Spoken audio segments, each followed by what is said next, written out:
Hello students, myself Bhimraj Singh. Welcome all students for this channel. Today we will start the new syllabus of 12th class of board exam. So हम सबसे पहले start करेंगे पहली unit जिसका नाम है electricity. Electricity या फिर कहें तो इलेक्ट्रोस्टैटिक्स। इलेक्ट्रोस्टैटिक्स इलेक्ट्रोस्टैटिक्स का chapter number first, chapter number first है इलेक्ट्रिक चार्जेस एंड फील्ड्स। तो हम आज स्टार्ट करने जा रहे हैं chapter 1 electric charges and electric fields. इस चैप्टर में हम क्या पढ़ेंगे, उसकी आउटलाइंस कुछ इस तरीके से है। सबसे पहले हम पढ़ेंगे इलेक्ट्रिक चार्जेस, सेकंड हम पढ़ेंगे इलेक्ट्रिक चार्जेस की प्रॉपर्टीज, नेक्स्ट हम पढ़ेंगे electric force that is Coulomb's law, next हम पढ़ेंगे third part electric field and then हम इन दोनों के पढ़ेंगे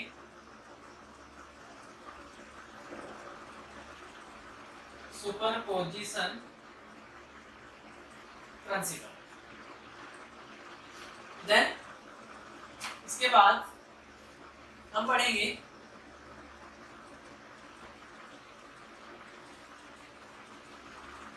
electric flux, then electric flux से रिलेटेड टॉपिक्स।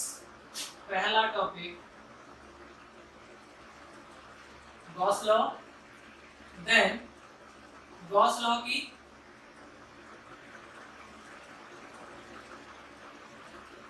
एप्लीकेशंस जो यूज की जाती हैं to calculate electric fields, that is E for various charges.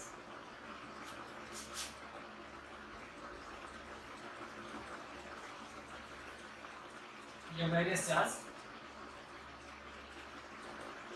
bodies, various charge bodies.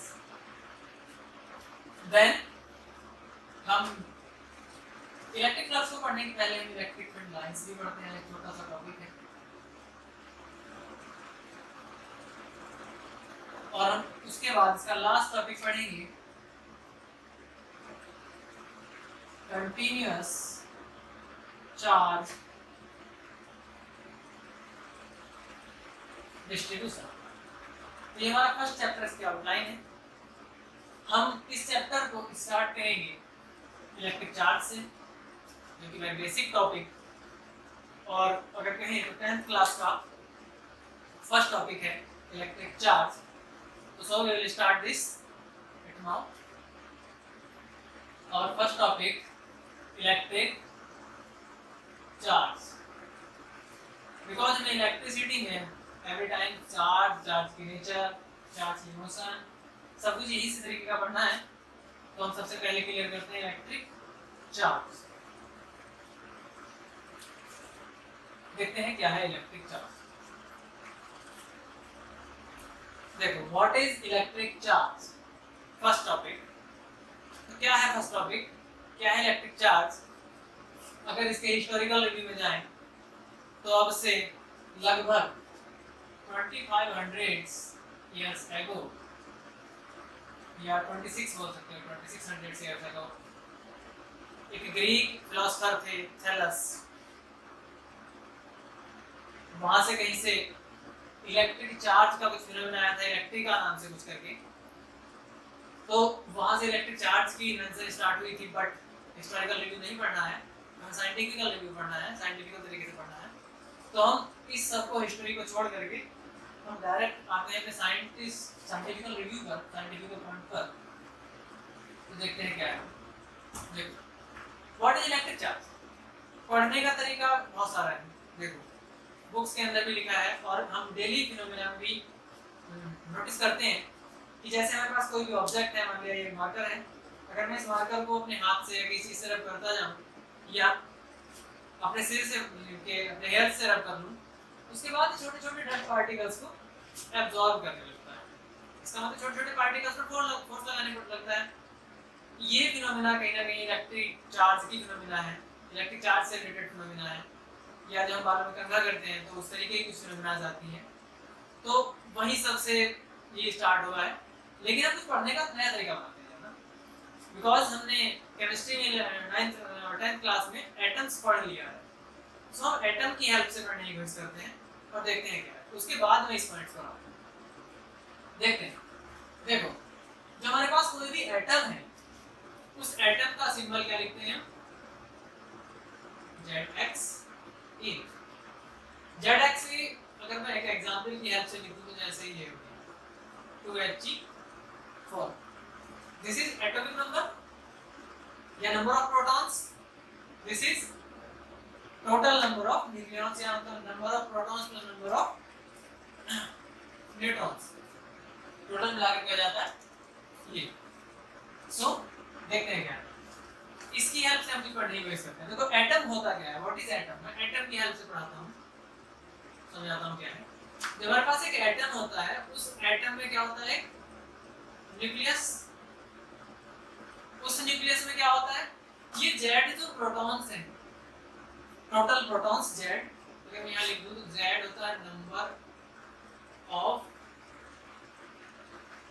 Protons या नंबर ऑफ इलेक्ट्रॉन्स भी होता है, नंबर ऑफ इलेक्ट्रॉन्स। तो देखो क्या है, इस न्यूक्लियस के अंदर क्या होते हैं? सारे के सारे प्रोटॉन, तो मतलब कि कितने प्रोटॉन? Z प्रोटॉन, और एक प्रोटॉन का जो चार्ज होता है वो प्लस ही होता है, ठीक है। तो जो प्रोटॉन होता है उसका चार्ज होता है प्लस ई और इलेक्ट्रॉन का चार्ज होता है माइनस, ठीक है। तो देखो जो प्रोटॉन का चार्ज है वो कितना है? प्लस ई। तो इस न्यूक्लियस का चार्ज कितना हुआ?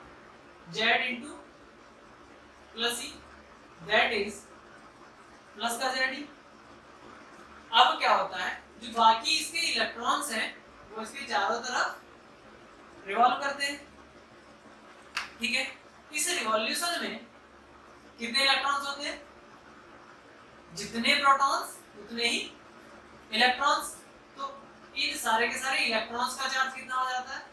एक इलेक्ट्रॉन का चार्ज माइनस ई, और कितने इलेक्ट्रॉन्स हो गए? Z। तो टोटल चार्ज कितना हो गया? Minus ZE।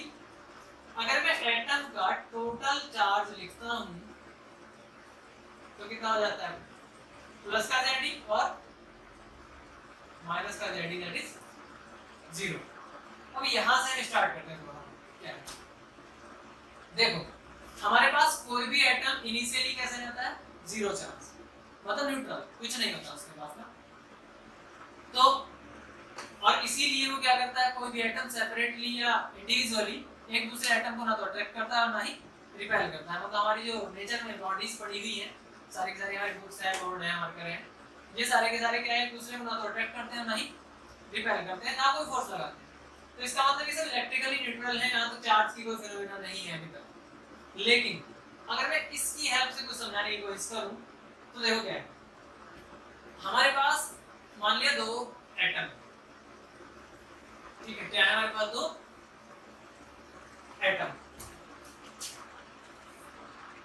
एक एटम है A और दूसरा एटम है B, ठीक है। इसका टोटल चार्ज कितना है? 0। इसका टोटल चार्ज कितना है अभी तक? 0। बट इसके पास भी इलेक्ट्रॉन प्रोटॉन्स हैं, इसके पास भी इलेक्ट्रॉन प्रोटॉन्स हैं। अगर इससे एक इलेक्ट्रॉन इसमें चला जाए, इसका चार्ज भी 0। अगर यहां से एक इलेक्ट्रॉन इधर चला गया, ठीक है, तो इसके पास कितना चार्ज होगा? पहले से कितना था? 0। कितना आ गया इसके अंदर, एक इलेक्ट्रॉन का चार्ज है, और एक इलेक्ट्रॉन का कितना चार्ज है, माइनस। तो कितना चार्ज हो गया टोटल, कितना ऐड हुआ इसमें, माइनस। दैट इज कितना चार्ज हुआ इसका, माइनस ही। इस पर कितना बचा, जीरो में से कितना कम हो गया, माइनस का ई, माइनस माइनस ही, दैट इज प्लस ही। बट जो टोटल है वो कितना बचा, प्लस ही और माइनस ही, दैट इज जीरो। अभी भी चार्ज जीरो है। सिमिलरली अगर यहाँ से हम दो इलेक्ट्रॉन इधर चले जाएं, दो इलेक्ट्रॉन जाने का मतलब कितना चार्ज बचा, जीरो था, प्लस कितना ऐड होगा, माइनस के दो इलेक्ट्रॉन्स का, एक इलेक्ट्रॉन का माइनस ही, दो इलेक्ट्रॉन का माइनस ऐड हुई, तो कितना चार्ज हो गया है, माइनस टू ही। सिमिलरली इधर जीरो में से कितना चार्ज चला गया, माइनस टू ही, तो कितना बचा, minus minus plus, that is two ही। इधर कितना हो गया टोटल चार्ज, प्लस टू ही एंड माइनस टू ही, दैट इज जीरो। सिमिलरली अगर n इलेक्ट्रॉन्स जाते हैं तो n इलेक्ट्रॉन से क्या होगा, जीरो था, कितना ऐड हुआ, n इलेक्ट्रॉन्स का, एक इलेक्ट्रॉन का माइनस ही, n इलेक्ट्रॉन्स का n इंटू माइनस ही, कितना हो गया टोटल, माइनस n ही। इधर a पर कितना बचा, जीरो था, कितना कम हुआ, माइनस n इलेक्ट्रॉन का, एक इलेक्ट्रॉन का माइनस ही, n इलेक्ट्रॉन का माइनस n ही, तो कितना हो गया ये, माइनस और माइनस प्लस, और जब हम ऐड करेंगे तो n e, ठीक है, तो प्लस n e। टोटल कितना हुआ, यहाँ प्लस n e, यहाँ minus n e equal to zero. अब देखो क्या, जब इसने एक इलेक्ट्रॉन इसे दे दिया तो इसके पास क्या होगी, इलेक्ट्रॉन की कमी हो गई, और इलेक्ट्रॉन की कमी हो गई, इसका मतलब ये क्या करेगा, अपने इलेक्ट्रॉन को वापस लेने की कोशिश करेगा, ठीक है। वापस लेने की कोशिश करेगा तो वो कैसे आएगा, जब ये दूसरे किसी पार्टिकल को अपनी तरफ अट्रैक्ट करे, तो इसका मतलब क्या होता है कि जब इसके पास एक इलेक्ट्रॉन चला गया तो उसके बाद इसने दूसरे पार्टिकल को अपनी तरफ अट्रैक्ट करना स्टार्ट किया या रिपेल करना स्टार्ट किया, मतलब फोर्स लगाना स्टार्ट किया, इसलिए क्योंकि अपने इलेक्ट्रॉन को पूरा करने के लिए। सो जैसे ही एक इलेक्ट्रॉन गया तो इसने फोर्स लगाना स्टार्ट किया, बस यही प्रॉपर्टी जो है उस प्रॉपर्टी को क्या बोलते हैं, इलेक्ट्रिक चार्ज। तो क्या है electric charge, electric charge is a property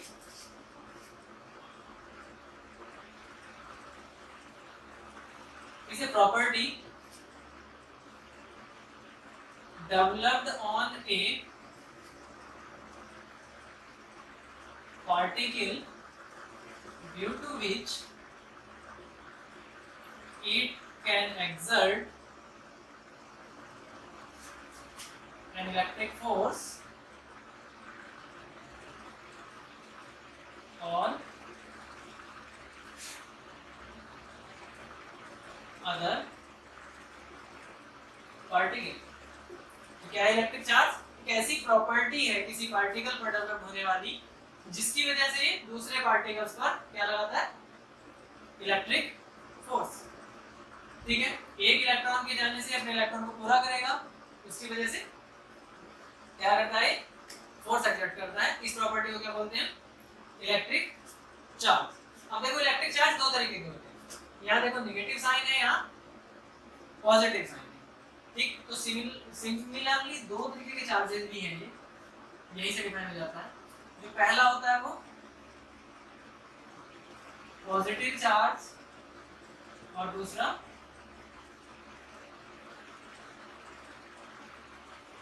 negative charge, ठीक है।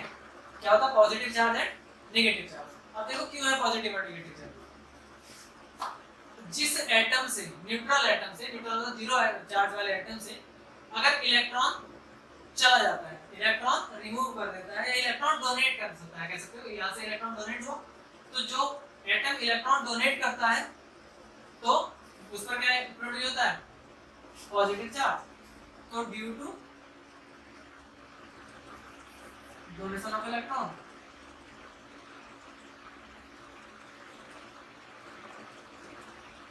ठीक है, due to the pressure of electron क्या चार्ज हो जाता है पॉजिटिव। इसने इलेक्ट्रॉन क्या किया एक्सेप्ट किया और एक्सेप्ट करने पर कैसा चार्ज डेवलप हुआ इसके ऊपर नेगेटिव चार्ज। तो नेगेटिव चार्ज कब आता है ड्यू टू एक्सेप्शन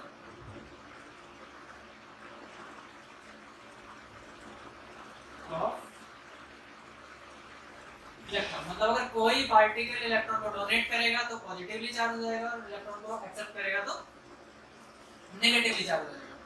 ठीक है, अब देखो वास्तव में यूनिवर्स में जो फंडामेंटल पार्टिकल्स हैं उन सब में जो चार्ज कैरियर्स हैं वो सिर्फ दो ही चार्ज कैरियर हैं, ओनली इलेक्ट्रॉन एंड प्रोटॉन। और कौन से चार्ज कैरियर्स हैं ओनली इलेक्ट्रॉन्स एंड प्रोटॉन्स। ठीक है, तो ये भी कह सकते हो कि इलेक्ट्रॉन के ऊपर नेगेटिव चार्ज होता है, प्रोटॉन के ऊपर पॉजिटिव चार्ज होता है। इसी वजह से यूनिवर्स में सिर्फ दो ही तरीके के चार्जेस पॉसिबल या फिर जीरो। ठीक है, तो ये तो हमारी डेफिनेशन है इलेक्ट्रिक चार्ज की।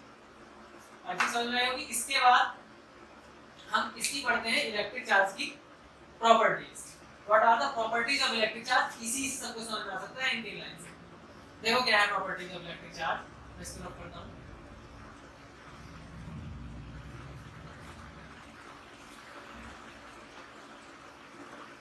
थ्री प्रॉपर्टीज हैं इलेक्ट्रिक चार्जेस की।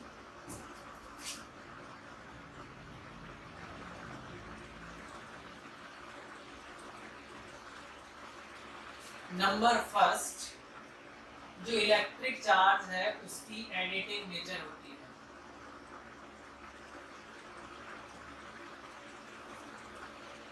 एडिटिव नेचर का मतलब देखो चार्ज और मास बिल्कुल सिमिलर प्रॉपर्टी सिमिलर क्वांटिटीज हैं। अगर मैं कहूं चार्ज और मास बिल्कुल इक्विवेलेंट चीजें, बट क्या जो चार्ज है वो पॉजिटिव और नेगेटिव दोनों तरीके का पॉसिबल है, बट मास नेगेटिव नहीं होता, बस इतना डिफरेंस है। ठीक है, सिमिलर ट्रीट करते हैं चार्जेस के लिए मास की तरीके से।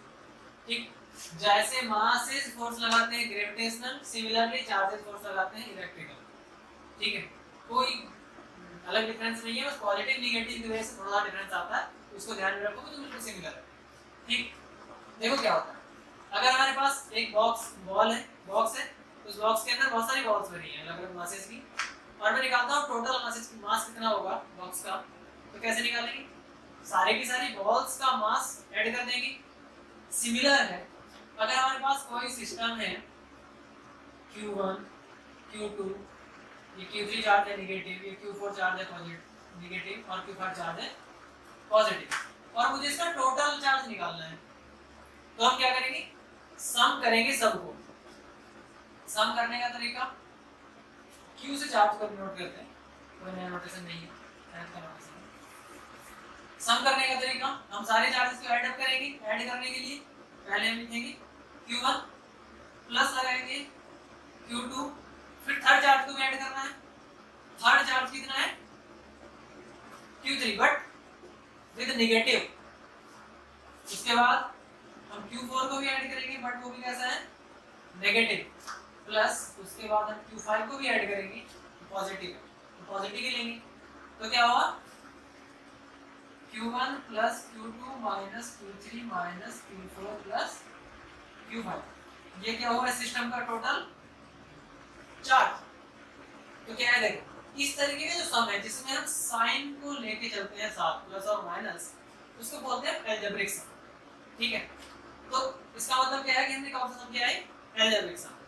तो इसका मतलब किसी भी सिस्टम का टोटल चार्ज क्या होता है उस सिस्टम के इंडिविजुअल चार्ज है Q1 Q2 Q3, किसी सिस्टम का टोटल चार्ज उस सिस्टम के इंडिविजुअल चार्जेस का अलजेब्रिक सम होता है। तो यहां लिख देता हूं total charge of A system is algebraic sum of all individual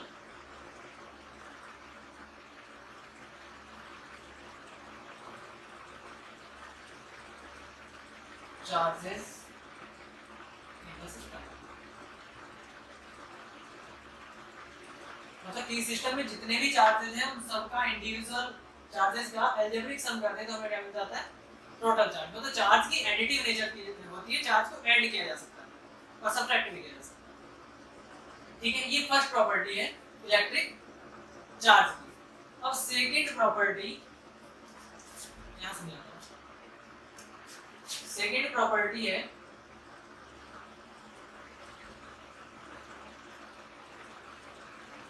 quantization of charge. मतलब इलेक्ट्रिक चार्ज क्या होता है, क्वांटाइज होता है। क्वांटाइज होने का मीनिंग क्या है, देखो सब कुछ यही, ये दो लाइन है जो कुछ क्वांटाइज होने का मतलब देखो क्या है। अगर हमने एक इलेक्ट्रॉन दिया तो कितना चार्ज आएगा इसके ऊपर, माइनस। दो इलेक्ट्रॉन दिए तो कितने चार्ज आए, प्लस माइनस 2। तीन इलेक्ट्रॉन देंगे तो माइनस का 3। सिमिलरली 5 के लिए माइनस का 5e, n के लिए माइनस का ne। ठीक है, मतलब एक इलेक्ट्रॉन की वजह से कितना चार्ज आता है, माइनस e। तो n इलेक्ट्रॉन की वजह से कितना चार्ज आएगा, ne माइनस का। अगर हम n प्रोटॉन देते हैं तो कितना चार्ज आएगा, सिमिलर पॉजिटिव, बिकॉज़ प्रोटॉन और इलेक्ट्रॉन डिफरेंस क्या है, प्लस ही चार्ज है उसका। तो कितना चार्ज आ जाएगा, प्लस ne। तो मतलब देखो क्या है, जो इलेक्ट्रिक चार्ज है किसी भी बॉडी पर वो हमेशा क्या होता है, e के इंटीग्रल मल्टीपल की फॉर्म में होता है। e के इंटीग्रल मल्टीपल का फॉर्म का मतलब क्या है, देखो। और क्यों आया, because electron and proton are similar to a ball. ठीक है, इलेक्ट्रॉन और प्रोटॉन एक स्फेरिकल बॉल्स की तरह ट्रीट किए जाते हैं। और स्फेरिकल बॉल्स की तरह ट्रीट करने का मतलब मैं ये कह सकता हूं कि हमारे पास दो एटम में दो बॉक्स हैं। ठीक है, एक बॉक्स में कुछ बॉल्स भरी है और दूसरे बॉक्स में खाली है, या मतलब कुछ बॉल भरी है। तो अगर हम क्या कर रहे हैं, इलेक्ट्रॉन को ट्रांसफर ही तो कर रहे हैं ना, या प्रोटॉन को ट्रांसफर कर रहे हैं, जैसा कह सकते हैं करते हैं। तो अगर मैं एक बॉक्स से दूसरे बॉक्स में बॉल्स डालता हूं तो एक बॉल डालूंगा या फिर दो बॉल डालूंगा या फिर 3 या 4। क्या कभी ऐसा पॉसिबल है कि एक बॉल को कट करके डालें, नॉट पॉसिबल है। काट दिया तो बॉल ही नहीं बचेगी ना। तो सिमिलर है, अगर हम इलेक्ट्रॉन को आधा करें तो इलेक्ट्रॉन नहीं बचेगा, प्रोटॉन को आधा करें तो प्रोटॉन नहीं बचेगा। मतलब इलेक्ट्रॉन और प्रोटॉन को तोड़ नहीं सकते हैं। तो हमें या तो एक इलेक्ट्रॉन डालना पड़ेगा या फिर दो इलेक्ट्रॉन। 1.5 नहीं हो सकता, 1.5 नहीं हो सकता। ठीक, तो अगर आप पूरा इलेक्ट्रॉन डालेंगे तो इसका मतलब पूरा ही चार्ज आएगा ना। तो मतलब इलेक्ट्रॉन को क्या डाल सकते हैं, 1 2 3 4 5 6, इन सब नंबर्स की फॉर्म में ना। नंबर्स की फॉर्म में मतलब इंटीजर्स की फॉर्म में। इसका मतलब इंटीजर नंबर जाएगा, और इंटीजर नंबर जाएगा तो इंटीजर नंबर ही उसके ऊपर चार्ज भी जाएगा, इंटीजर यूनिट। तो मतलब एक इलेक्ट्रॉन का चार्ज e है तो इंटीजर यूनिट का मतलब इंटीजर का मल्टीपल हो जाएगा समझना।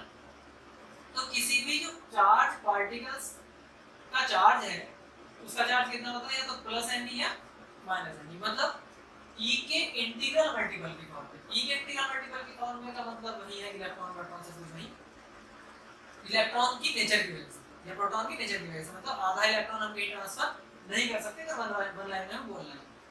ठीक है, तो अगर लिखता हूं तो समझ आएगा। देखो क्या है, the charge of a body is always in the form of integral multiple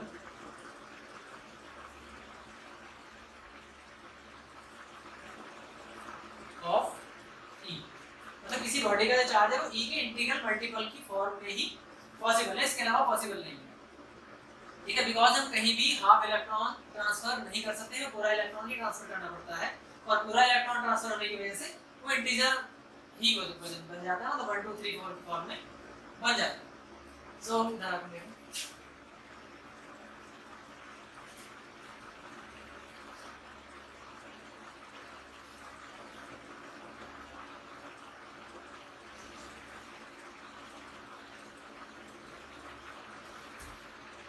एक integral multiple of electron where e क्या है, जो ई है वो है चार्ज ऑन एन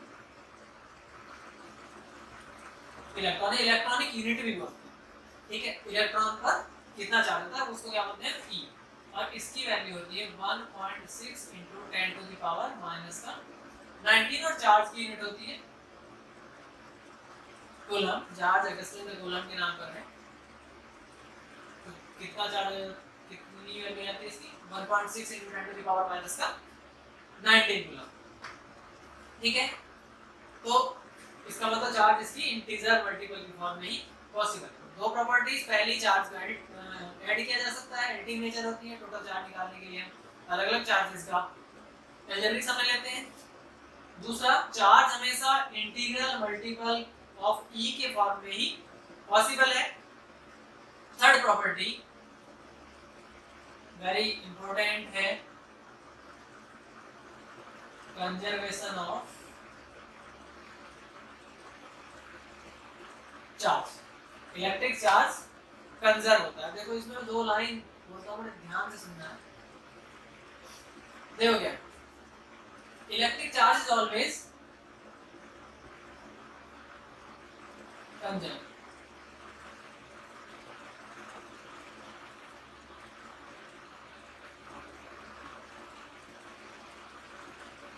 ये लाइन यहां से बड़े अच्छे से समझ लीजिए। यहाँ टोटल चार्ज कितना था इसका, ए एटम का ए, बी एटम का 0, तो टोटल चार्ज कितना था यहाँ 0। जैसे मैंने एक इलेक्ट्रॉन ट्रांसफर किया तो इसका चार्ज कितना हो गया माइनस, इसका चार्ज कितना हो गया प्लस ई। ठीक है, electric charge of an isolated system लिख रही है।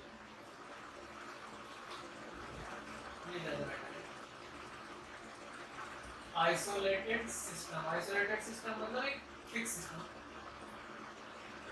इज ऑलवेज देखो क्या, एक इलेक्ट्रॉन ट्रांसफर किया तो माइनस ही चार्ज, इस पर कितना आ गया प्लस ही, टोटल फिर भी कितना है 0। दो इलेक्ट्रॉन ट्रांसफर किए तो इनका चार्ज तो चेंज हो रहा है, लेकिन टोटल चार्ज कितना है 0। सिस्टम में कौन से सिस्टम क्या है हमारा, ये पूरा है ना। इस सिस्टम का चार्ज पहले भी 0 था, और एवरी स्टेप पर कितने इलेक्ट्रॉन ट्रांसफर कर पा रहे हैं, तो कितना चार्ज है 0। मतलब सिस्टम का चार्ज हमारा नहीं बदल रहा, बस क्या हो रहा है उसके अंदर जो अलग अलग पार्टिकल्स हैं उनका चार्ज हम एक दूसरे पर ट्रांसफर कर रहे हैं। ठीक, तो मतलब टोटल सिस्टम का चार्ज क्या होता है ऑलवेज कंजर्व, मतलब फिक्स रहता है, वो कभी चेंज नहीं होता। ठीक, सिर्फ उसके अंदर जो कंस्टिट्यूएंट्स है पार्टिकल्स हैं उनका चार्ज बदलता है, मतलब एक दूसरे पर ट्रांसफर किया जा सकता है। ट्रांसफर करने का मतलब क्या है, यहाँ से गया तो यहाँ गया, हाँ, इसके अलावा कुछ नहीं। अब देखो ऑलवेज कंजर्व है इलेक्ट्रिक चार्ज, मतलब पहले भी चार्ज 0 था, एक इलेक्ट्रॉन ट्रांसफर किया तब भी 0 है, दो इलेक्ट्रॉन ट्रांसफर किए तब भी 0 है, n इलेक्ट्रॉन ट्रांसफर किए तब भी 0 है। बट चेंज क्या है, एक एटम का चार्ज लगातार डिक्रीज कर रहा है, दूसरे एटम का चार्ज लगातार इंक्रीज कर रहा है। मतलब ए ने डोनेट कर रहा है तो ए का चार्ज इंक्रीज कर रहा है और बी का चार्ज डिक्रीज कर रहा है, नेगेटिव की तरफ में, ऐसे कह सकते हैं। ठीक है, अब देखो क्या, यहाँ दो लाइन बड़ा कंफ्यूजन सा पार्ट है। जब हम यहाँ से चार्ज यहाँ लेके जा रहे हैं, और कंजर्वेशन में हम कहीं ना कहीं ये भी लिखते हैं charge can not be destroyed, can never be created, can nether be created nor be destroyed. तो यहाँ तो हम चार्ज क्रिएट कर रहे हैं, इसका माइनस ही, यहाँ भी माइनस 2 ही, तो फिर कैसे पॉसिबल ना। अब देखो क्या, एक लाइन है बड़ी अच्छी सी लाइन है, अगर लिखना चाहो तो बहुत अच्छी है। देखो वास्तव में जो चार्ज पार्टिकल्स हैं, चार्ज पार्टिकल्स को डिस्ट्रॉय भी किया जा सकता है और क्रिएट भी किया जा सकता है, बट इलेक्ट्रिक चार्ज को neither be created nor be destroyed. मतलब चार्ज पार्टिकल्स जो है उन्हें हम डिस्ट्रॉय कर सकते हैं और क्रिएट भी कर सकते हैं। चार्ज पार्टिकल्स बनाए जा रहे हैं, बी को हम चार्ज पार्टिकल बना रहे हैं, ठीक है, डिस्ट्रॉय भी कर सकते हैं, एक इलेक्ट्रॉन को वापस दे दो, इसका 0 हो जाएगा। ठीक है, बट इलेक्ट्रिक चार्ज क्या था, इसके अंदर से आया था और यहाँ चला गया, तो फर्क नहीं पड़ा। ठीक है, इसके अंदर था अब यहाँ, पहले इलेक्ट्रॉन यहाँ था अब यहाँ चला गया। मतलब जो चार्जेज हैं उनको हम डिस्ट्रॉय नहीं कर सकते, ना कि उन्हें क्रिएट कर सकते हैं। सिर्फ इलेक्ट्रिक चार्ज पार्टिकल्स हैं उन्हें हम क्रिएट और डिस्ट्रॉय कर सकते हैं। ठीक, but on as a point of view board exam में 12th क्लास सिर्फ ये अच्छा है, इलेक्ट्रिक चार्ज किसी भी सिस्टम का, आइसोलेटेड सिस्टम का ऑलवेज फिक्स रहता है या कंजर्व रहता है। ठीक है, छोटा सा एग्जांपल है, पढ़ते हैं। कभी कभी कैलकुलेट करने के लिए बोल देता है नंबर ऑफ इलेक्ट्रॉन्स